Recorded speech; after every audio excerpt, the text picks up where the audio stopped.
Sudah kelihatan? Sudah. Sudah kelihatan, Pak. Sudah ya. Bentar. Sudah kelihatan? Sudah kelihatan Pak Yusuf? Sudah Ya, kelihatan ya. oke, kita mulai. Assalamualaikum warahmatullahi wabarakatuh. Waalaikumsalam warahmatullahi wabarakatuh. Ya, kita belajar mata kuliah apa Pak, kalau boleh tahu hari ini? Mata kuliah Smart City, Pak Alam. Jadi Oke, cocok pas ini. banget berarti. Iya. Mata kuliah Hari Smart Pahlawan City. juga ini. Selamat Hari Pahlawan. Oke, kita belajar sedikit tentang, ada 3 hal nanti kita belajar, jadi mungkin belajar konsep smart city yang sedang berkembang di berbagai dunia atau di bidang research gitu ya. Nanti saya jelaskan sedikit aja konsep, kemudian saya juga akan jelaskan seperti apa sih smart city di Indonesia itu perkembangannya seperti apa gitu ya. Dan sedikit contoh dari smart city di Taipei itu seperti apa gitu ya. Beberapa juga ada start. Oke. Beberapa mungkin pernah ketemu yang angkatan 2017 atau angkatan 2016, Pak. Sekarang angkatan berapa ini ya? Iya. 2017 apa 2016? Kalau 2016 mungkin pernah ketemu saya. 2017 pernah ketemu mungkin 1 semester. Oke, sedikit perkenalan aja, mungkin tadi udah dikenalkan Pak Yusuf.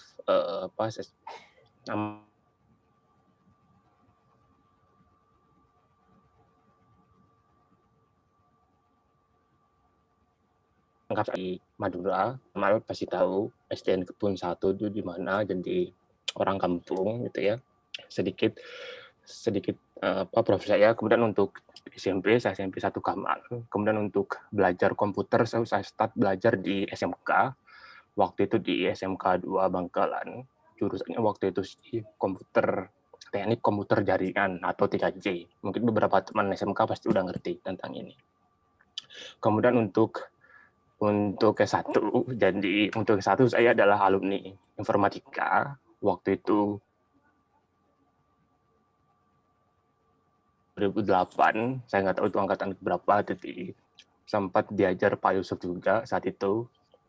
Jadi kalau misalkan teman-teman sistem informasi, saya adalah kakak kelas kalian, tapi di teknik informatika. Ya. Kemudian untuk S2, saya tempuh di 2 kampus. Jadi 1 tahun pertama itu saya tempuh di ITS, kemudian semester 1 dan 2 itu di ITS, kemudian semester 3 dan 4 itu di Taiwan, di NTUST. Kemudian untuk S3-nya saya lanjut, sempat ngajar di Trunojoyo 2 tahun, kalau nggak salah, 2016 sampai 2018. Jadi kalau misalkan anak-anak sistem informasi angkatan pertama atau angkatan 2016 itu pasti pernah ketemu sama saya. Mungkin untuk angkatan 2017 mungkin pernah ketemu pada saat mata kuliah PTI kalau nggak salah. Oke, 2018 September saya berangkat ke Taiwan untuk lanjut S3.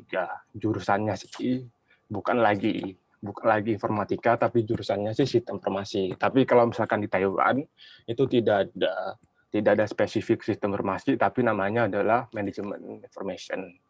Atau kalau misalkan di lab saya itu namanya MIS, jadi manajemen information system gitu ya.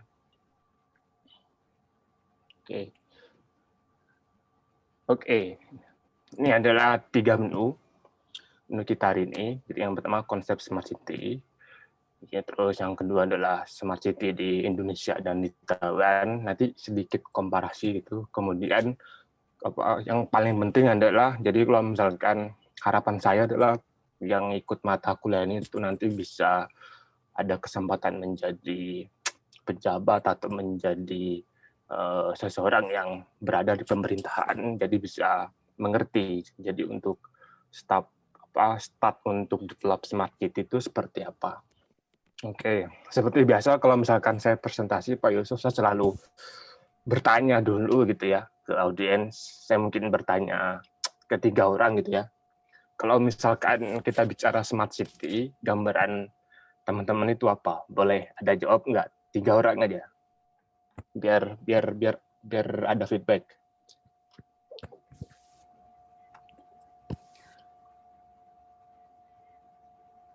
Ada yang mau jawab? Kalau misalkan teman-teman ketika mendengar kata smart city yang terlintas di kepala itu apa? Saya boleh menjawab, Pak. Ya, boleh. Baik. Pak Taroni ya? Bismillahirrahmanirrahim. Nama saya Dimas Agustisyani. Kalau menurut saya, smart city itu sebuah sistem atau dan Oke. penerapan sistem dan teknologi yang ada pada suatu kota dan di mana itu sudah terintegrasi sehingga bisa dilakukan dengan baik.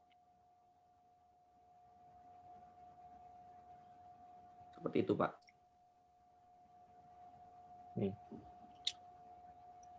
Oke, saya yakin bagus sekali, cuman agak sedikit terputus tapi saya dengar tadi suatu sistem yang diterapkan di suatu kota. Oke, satu lagi. Perempuan barangkali.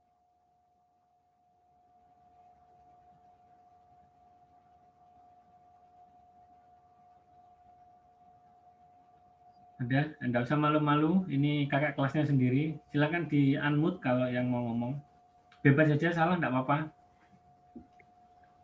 Ya, saya Pak. Ya, betul nggak apa-apa.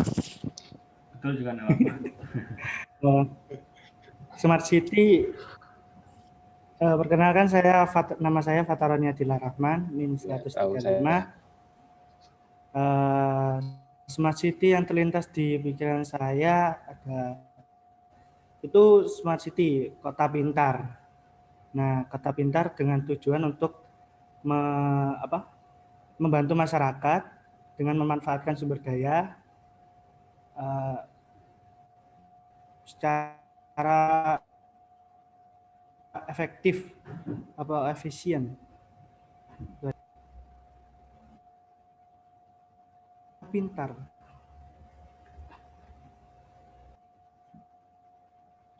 Oke. Terus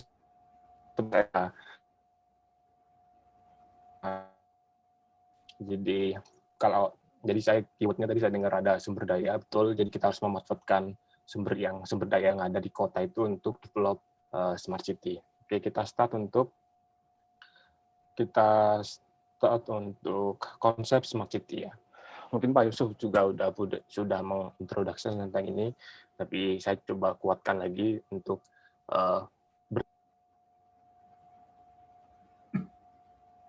pernah saya baca. Oke, konsep pertama yang cukup banyak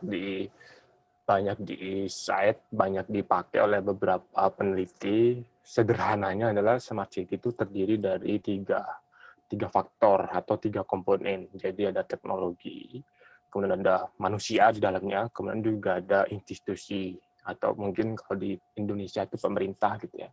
Jadi smart city itu tidak akan terjadi kalau tidak ada 3 ini gitu. Dan untuk teknologi itu juga banyak beberapa teknologi yang dipakai berbagai jenis gitu ya, tergantung kebutuhan kota itu.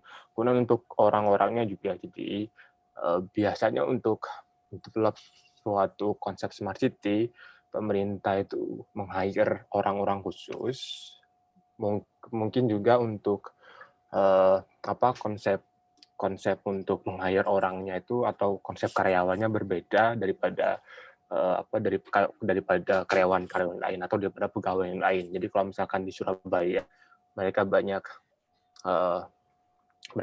meng-hire beberapa orang dan itu namanya programmer atau mereka namanya developer atau mereka namanya web developer atau jadi mereka agak sedikit berbeda jenis karyawan daripada pegawai-pegawai di kota pada umumnya atau pegawai-pegawai di pemerintah gitu ya. Dan kalau misalkan di Surabaya itu juga kayak ada semacam tim IT khusus gitu, dan itu berisi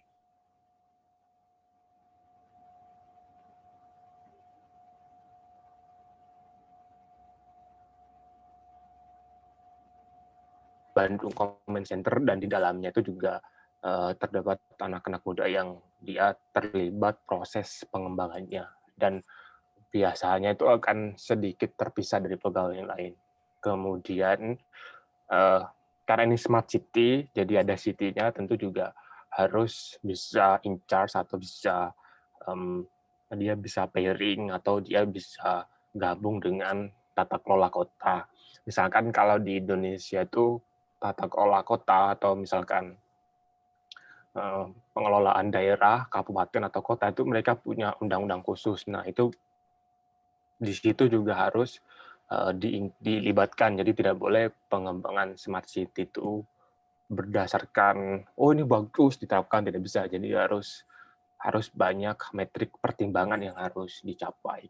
Jadi sederhananya ada 3 ini, teknologi, ada orang-orangnya, ada human factor, kemudian ada institutional factor atau pemerintah ya kalau di Indonesia.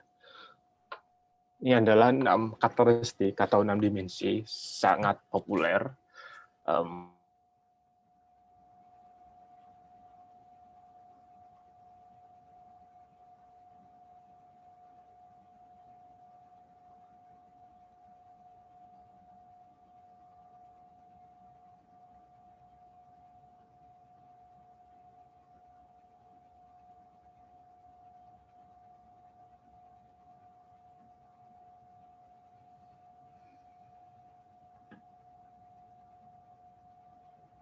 Putus ya? Harus dikalkulasi perpindahannya, kemudian ada smart environment, itu juga penting.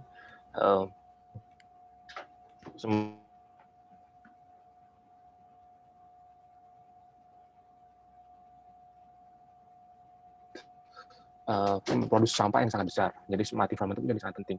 Kemudian untuk smart people juga di suatu kota yang pintar itu dituntut untuk adanya orang-orang yang pintar. Jadi biasanya juga disertakan pelatihan sampai ke tingkat RT. Kalau di Surabaya juga ada pelatihan di tingkat RT, RW atau di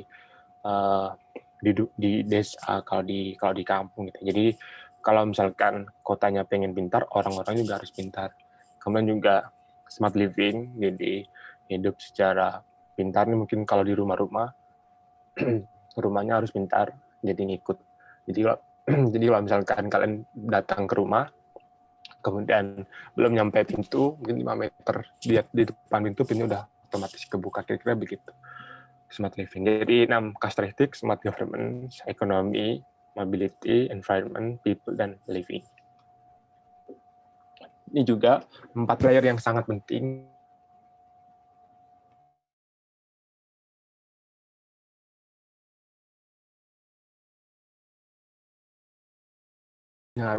Harus semuanya ada ya, dan di setiap layer itu ada beberapa komponen, dan beberapa komponen itu mungkin bisa di-adjust, bisa di-custom berdasarkan kebutuhan kota masing-masing. Layer yang pertama adalah aplikasi.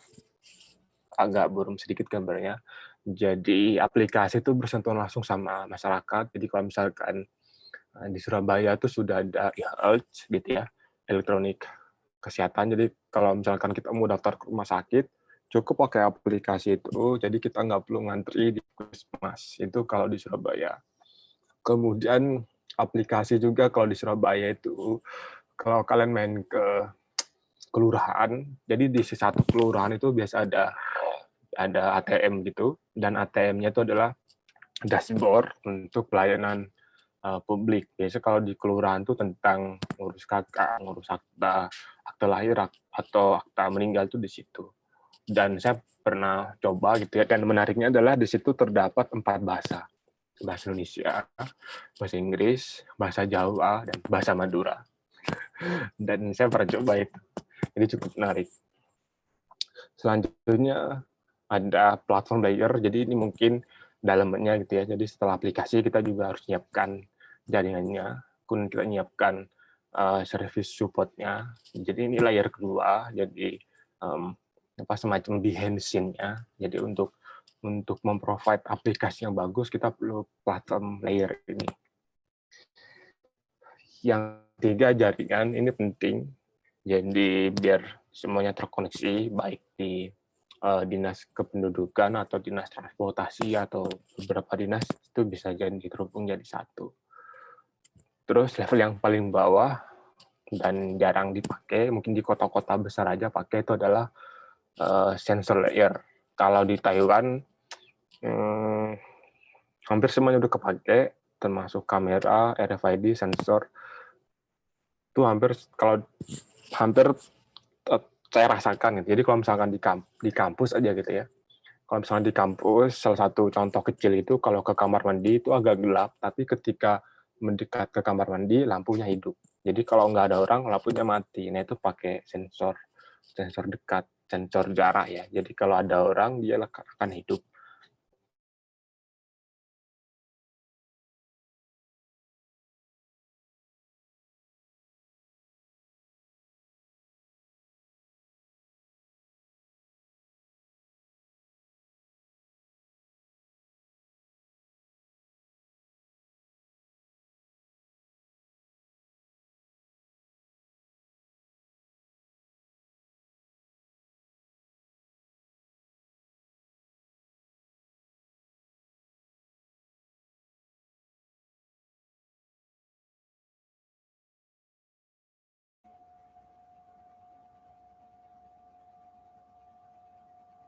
Putus ya? Suaranya Pak Alam putus.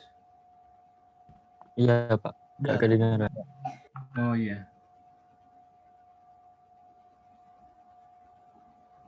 Oh ini Pak Alam mana ini ya? Live ya?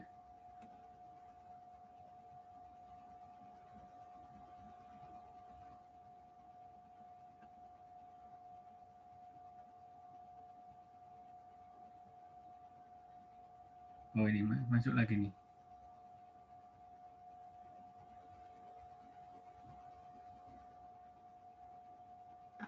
Pak Alam?